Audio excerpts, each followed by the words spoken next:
folks, Rob here. Just got done shooting these two guns, making videos on them, doing ammo comparisons, and I thought we'd clean them up. Just have a little fun cleaning guns.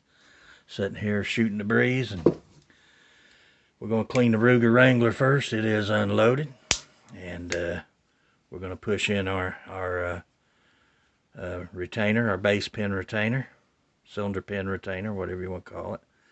Now, this has a little short retainer pin. It's a little bit hard to get a hold of, and it only slides out far enough to get the cylinder out. So we're going to take our cylinder out. I put 56 rounds through this just a few minutes ago, which is not a lot, but you know, it was getting kind of dirty. I don't know if you can see down the cylinder there. It's what's our cylinder lock, or our focus lock not on? Let me pause you here a minute. If that focus lock ain't on, this camera jumps all over the place. So we're going to lay our frame aside here for just a minute. We're going to focus on this cylinder. And we're going to get our Hoppy's bore snake out here. And I won't mention who sent it to me this time, because I mention it every time. But thank you, Mark Thomas. I said I wasn't going to mention that, didn't I? So anyway, we're going to spray our cylinder down here with some CLP. Let it soak down those cylinders real good. You know, this gun had a little issue when I first got it. It was a little bit sticky. It didn't want to rotate. It had a tight spot. But after shooting just a few rounds through it, it's limbered right up. It's slick as can be. So we're going to brush off some carbon there on the front. And then we're going to take our bore snake and just clean out these cylinders. And y'all probably get tired of me making cleaning videos. I mean, everybody knows how to clean a revolver.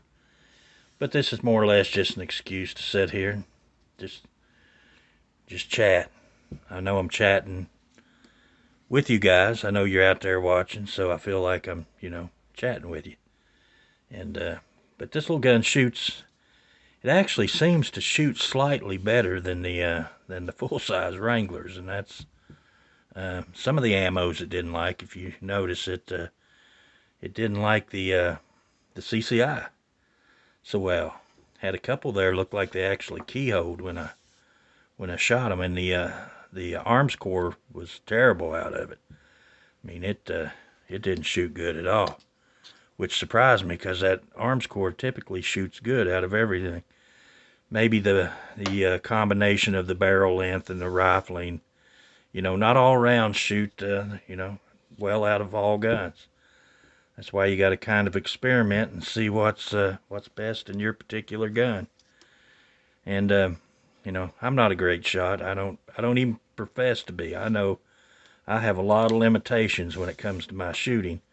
And I mention this every time, and I'm not trying to make excuses, but you know, when you get older, and you know, a lot of us are there at that point. You know, we're just not as capable as we were when we were younger.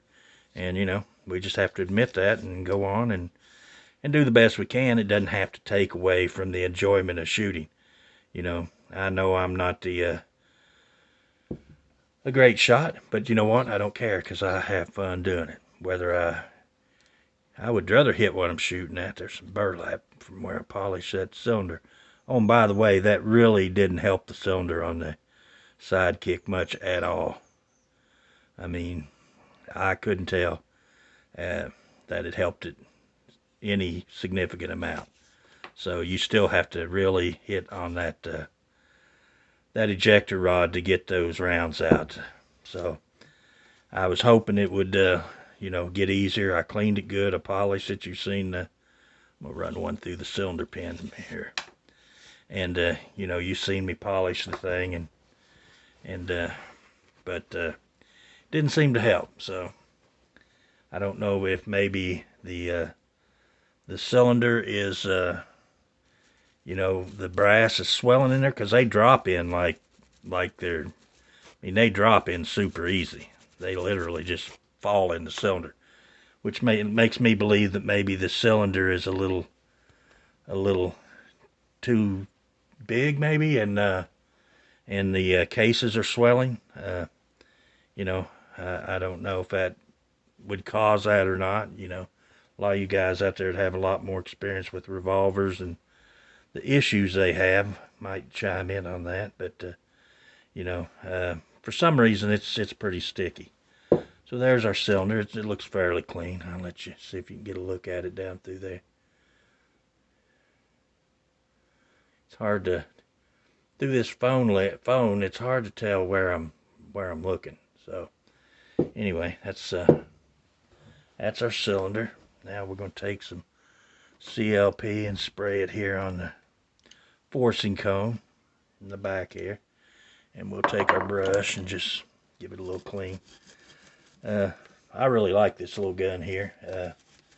It's just a nice little gun.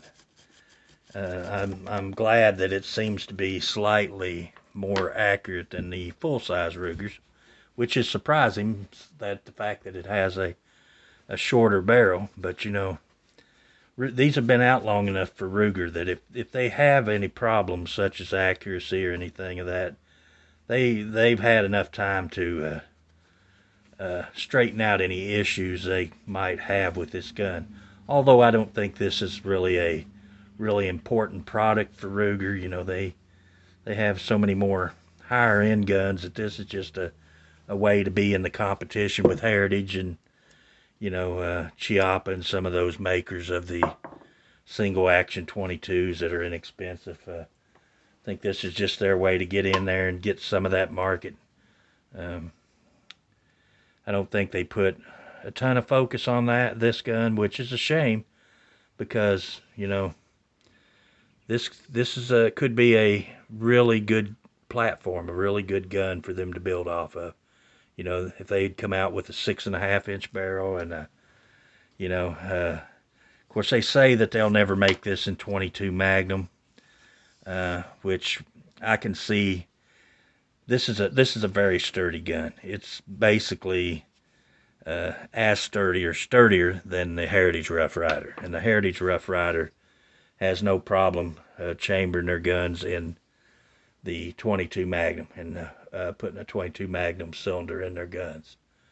So they have no problem with that, and they say this is not durable enough, but I'm not buying that. I think this is a very durable gun, built as heavy or heavier than the Heritage, and could handle. And honestly, most of the pressure is in your cylinder anyway. It's not doesn't affect your frame so much. It does to an extent, but most of your pressure from your round is in your cylinder and your forcing cone. And so I do believe that they could make this gun in a Magnum. They just won't, because it would interfere with the sales of their single 6, which is, if anybody knows, it's about 3 times the cost of this gun. So, you know, why would they make a $200 gun that can, you know, chamber a 22 Magnum when they can make you buy a $600 gun if you want that option? So it's kind of shitty on their part that they would do that, but you know, they're a gun company. They're about making money, and so that's just the way it is. But I feel like this is a platform that they could really build off of, and make guns that people could afford and would buy and would readily buy. I'm not a big 22 Magnum fan. I'm not gonna not buy a gun because it doesn't shoot 22 Magnum. I think 22 Magnum has its place in some guns, and some people have uses for it that I particularly don't. But you know, that would never stop me from buying the Ruger, because it doesn't come in 22 mag. But you know, I just feel like this is a opportunity for a line that they could make into a better platform. So anyway, I've rambled on enough about that. So anyway, that's got our Wrangler cleaned up there. And I love this little gun. It's just the perfect size. It's There's something about this gun I like. I like the bird's head grip.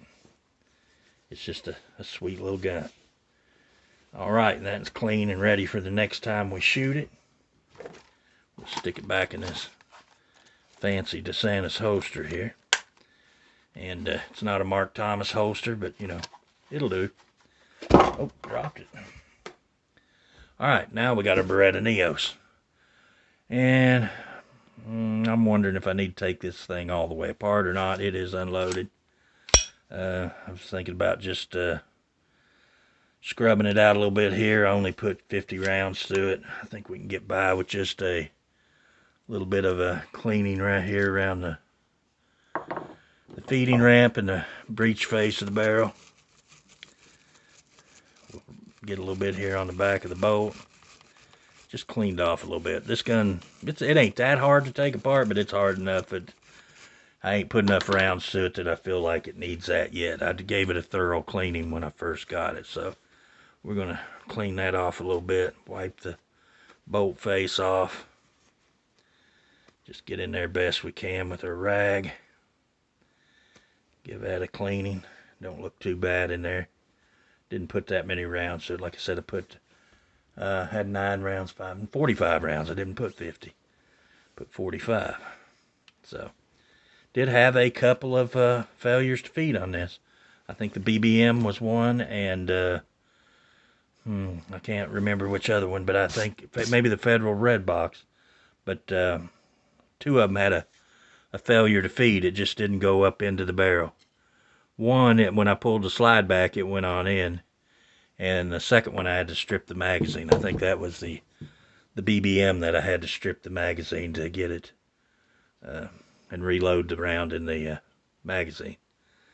So, anyway, these are typically pretty dependable little guns.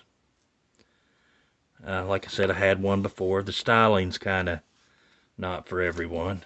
They're kind of a futuristic ray gun looking rigmarole, but I guess that's the Italians for you. You know, they do build Ferraris and Lamborghinis, which, you know, don't look like your typical everyday car either, so I guess they have their own way of styling things that looks good to them, but to us maybe a little bit, seem a little bit odd. My biggest problem with this particular handgun is the safety positioning. I think the safety could have been better thought out.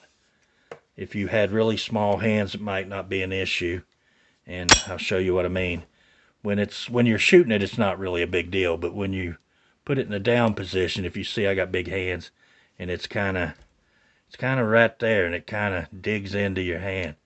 Now with it up, you don't really notice it, but when it's in the safe position, it's just kind of obtrusive, I guess you'd say. So, anyway, not a big deal.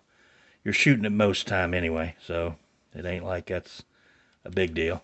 So, it's not a deal breaker. I like the gun. Feels good in the hand. It does seem a little fat here at the butt. For somebody with big hands, it kind of pushes out. It makes you, kind of forces you. I don't know. It feels a little odd. I guess that's the best word for it, a little odd. So, but, you know, it seems like it might be a decent shooting gun.